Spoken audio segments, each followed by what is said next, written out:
Varicose wine సమస్యతో బాధపడుతున్నారు. Best చికిత్సను అందించే భారతదేశంలోని ఏకైక హాస్పిటల్ ఆవిస్. నమస్తే రమగారు. నమస్తే జయ.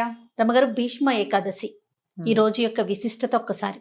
మాఘశుద్ధ ఏకాదశి ఇది చాలా ప్రత్యేకమైన రోజు. ఏకాదశులు మనకి ప్రతి నెల రెండు వస్తాయి. శుద్ధ ఏకాదశి, బహుళ ఏకాదశి. రెండు ఏకాదశులు సాధారణంగా ఏకాదశి నియమం అంటే ఉపవాసం ఉండటం, ఉపవసించటం, ఆహారం తీసుకోరు, బియ్యం తినకూడదని ఉంటుంది. మురాసురుడు అనే రాక్షసుడు ఈవేళ బియ్యంలో ప్రవేశిస్తాడని, ధాన్యం స్వీకరించకూడదని, అన్నానికి భిన్నం ఏదైనా రైస్ కాకుండా ఉపవాసం చేసి విష్ణునామ సంకీర్తనతోటి రాత్రి జాగరణ చేసి ద్వాదశి నాడు పొద్దున్నే పారణ చేస్తే ఏకాదశి నియమం ఫలిస్తుందని చెప్తాం. విష్ణువుకి అత్యంత ప్రీతికరమైన రోజు. ఓకే. శ్రీ మహావిష్ణువుకి ప్రీత్యర్థమే ఏకాదశి ఉపవాసాలు చేయటం అనేది మనకి విధానం ముందు నుంచి ఉన్నది. ఒక్కొక్క ఏకాదశికి ఒక్కొక్క ప్రత్యేకత ఉంది. ఇప్పుడు మాఘమాసంలో వచ్చేటువంటి ఈ శుద్ధ ఏకాదశి మహాపర్వదినం అని చెప్తారు. దీనికి పూర్వగాథ, మనం దీన్ని జయైకాదశి, భీష్మైకాదశి అంటారు. ఈ ఏకాదశులు భీష్ముడి పేరు ఎందుకు వచ్చింది అనేది ఎప్పుడు ఈ రోజున స్మరించుకోవాలన్నమాట. భీష్మ పితామహుడు, ఇది ఎప్పటిది? మహాభారత కాలం ముందు కూడా ఈ ఏకాదశి ఉంది. ఆ తర్వాత కాలం నుంచి ఇది భీష్మైకాదశి అయిందనమాట. భీష్మ పితామహుడు మహాభారత యుద్ధం ప్రారంభమైంది. 10 రోజుల పాటు చండప్రచండంగా యుద్ధం చేశాడు. అతిరథ మహారథులందరూ మహాయుద్ధం చేశారు. ఆయన దిగలేదు, పడలేదు, ఆయన జయించలేకపోయారు. ఒక దశలో శ్రీకృష్ణ పరమాత్మ అంతటి వాడే, చక్రం పట్టను, ఆయుధం పట్టను, కేవలము సారథ్యమే చేస్తానని అర్జునుడికి మాటిచ్చి రథాన్ని తోలే కార్యక్రమాన్ని మాత్రమే పుచ్చుకున్నటువంటి శ్రీకృష్ణ పరమాత్మ కూడా ఇవాళ చంపేస్తాను భీష్ముడిని అని చెప్పేసి రథం మీద నుంచి దూకి చక్రాయుధాన్ని విసిరబోయాడు. అంత పరాక్రమవంతుడు భీష్మ పితామహుడు. అబ్బా, భగవంతుడి ఆయన దండబెట్టాడు.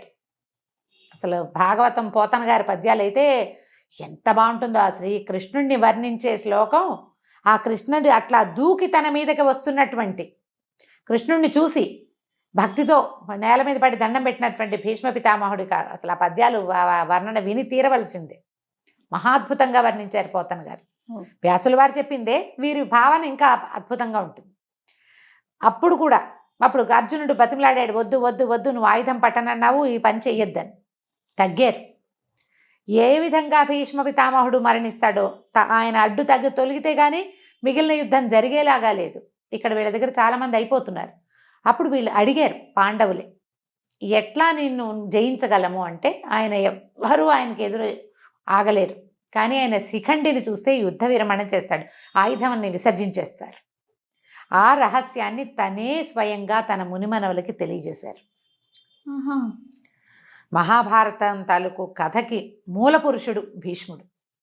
సొంతంగా సంతానం లేదు, తండ్రి యొక్క మనమలు, అది కూడా క్షేత్రజపుత్రులు. వాళ్ళు సహజంగా మనవలకు తన తమ్ముళ్ళకి పుట్టిన సంతానం కాదు, క్షేత్రజ సంతానం అయినా కూడా ఆ తండ్రి యొక్క దాన్ని కాపాడడం కోసమే పితామహత్వాన్ని కూడా స్వీకరించాడు. తాత అయిపోయాడు కదా, ముత్తాత అయిపోయినా ఆయన సింహాసనాన్ని రక్షించే కార్యక్రమం నుంచి బయటికి రాల. శిఖండి దర్శనం గనక అయితే, అంటే నపుంసక దర్శనం అయితే నేను ఆయుధ విసర్జన చేస్తానన్నాడు. అందుకని యుద్ధం చేసేటప్పుడు శిఖండిని, ఈ శిఖండి ఎవరు? ఈయనతోటి నిరాకరించబడిన అంబ, ఆమె కాశీరాజకుమార్తె, ఆమె యొక్క ద్వితీయ జన్మ అయిన ఈ శిఖండి స్వరూపాన్ని చూడంగానే ఆయన ద్రుపదరాజుకి సంతానంగా జన్మించింది ఆవిడ. ఆ శిఖండి కనపడేసరికల్లా ఈయన ఆయుధాన్ని విసర్జించేశాడు, బాణాలు వేసి కొట్టేశాడు అర్జునుడు. కానీ భీష్మ పితామహుడికి ఆయన యొక్క మహాద్భుతమైన చరిత్ర వల్ల ఇచ్ఛామరణ శక్తి ఇచ్చాడు తండ్రి. నీ అంతటా నువ్వు ఎప్పుడు కావాలనుకుంటే అప్పుడు మరణం వచ్చేలాగా. అప్పుడు ఆయన ఏమనుకున్నాడంటే, నేలను పడిపోతే శరీరం అంతా బాణాలు గుచ్చుకుపోయినాయి, పడుకునే పరిస్థితి లేదు.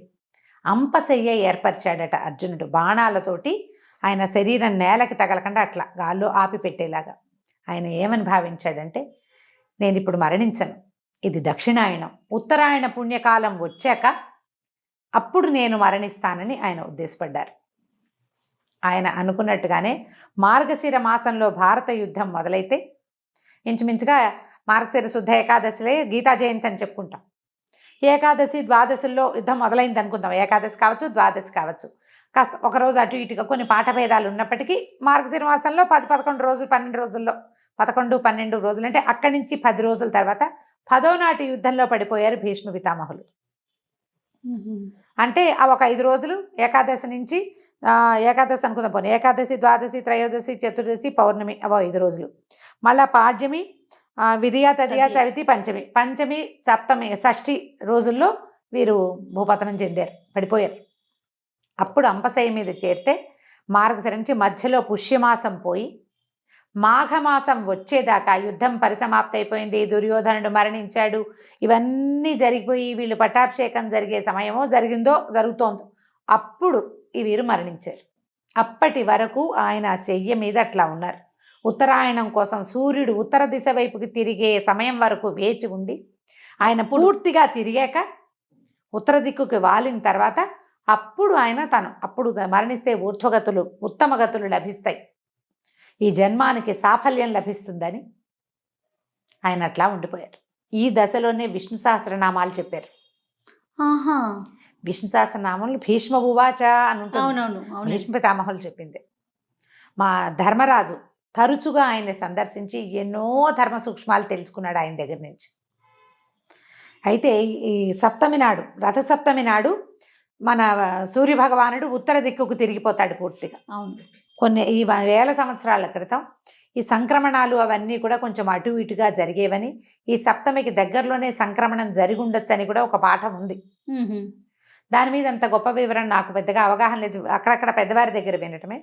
అష్టమి నాడు నుంచి ప్రాణం మొదలుపెట్టారని, ఏకాదశి దాకా అంటే ఈ ప్రాణాలు పంచప్రాణాలు ఒక్కొక్కటి వెళ్ళినాయని, అష్టమి, నవమి, దశమి, ఏకాదశి నాడు పూర్తిగా ప్రాణ విసర్జన చేశారని, ప్రాణాలు వదిలిపెట్టారు. ఏమనాలని, ప్రాణోత్కర్షణ అలాంటి పదం ఒకటి వాడతారు.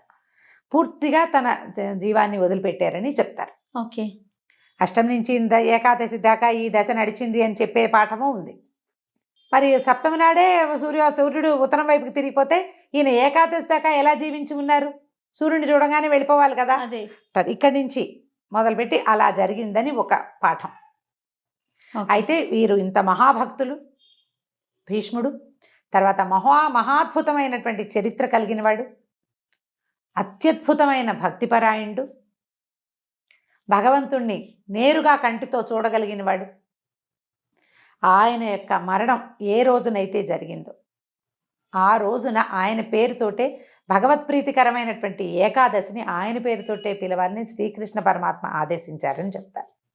ఇలాంటి ముక్తి, ఈ రకంగా ఇచ్ఛామరణంతో ముక్తిని సాధించగలిగిన వాళ్ళు ఇంకా ఎవ్వరూ మనకి ఏ కథలోనూ, ఏ చరిత్రలోనూ, ఏ పురాణంలోనూ చెప్పలేదు. అంత అత్యద్భుతమైన వ్యక్తి భీష్మ పితామహుడే. ఆయన చరిత్ర మొదటి నుంచి, ఆయన పుట్టుక నుంచి మరణం దాకా ప్రతి విషయము అత్యద్భుతంగానే ఉంటుంది. అయితే ఇంత అత్యద్భుతమైన వ్యక్తి ఇంత బాధాకరమైన మరణం కోసం వేచి ఉండే కార్యక్రమం ఎందుకు జరిగింది అంటే, ఎవరైనా కర్మశేషాన్ని అనుభవించవలసిందే. ఓహో, ఆయనది అనుభవించటానికే ఉన్నారేమో అంతేనంటారా? అనుకోవాలి. ఎందుకంటే ఈ ద్రౌపది వస్త్రాపహరణం జరిగేటప్పుడు, పాండవుల పట్ల అన్యాయం జరిగేటప్పుడు ఆయన కొంత మౌనాన్ని వహించాల్సి వచ్చింది. ఆ తప్పు ఏదైనా నివారించకపోవటము, అడ్డుకోకపోవటం కూడా పాపమే. స్వయంగా చేయకపోయినా కూడా ఆపలేకపోవటం, ఆ ఫలితాన్ని ఈ స్వరూపంలో అనుభవించడానికి సిద్ధపడ్డారు స్వచ్ఛందంగా. తన తప్పిదం ఉంది, ఆ తప్పిదాన్ని ఆయన స్వయంగా అనుభవించడానికి ఎంత సామర్థ్యం కావాలి.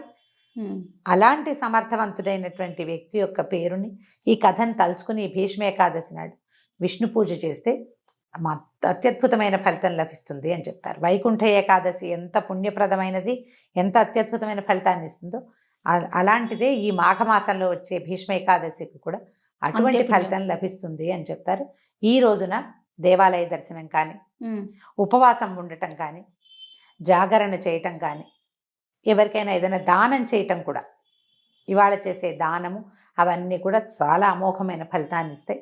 కథ తెలుసుకుని పిల్లలకి చక్కగా భీష్మ పితామహుడి గురించి కథలు అవి చెప్పగలిగితే మరింత బాగుంటుంది.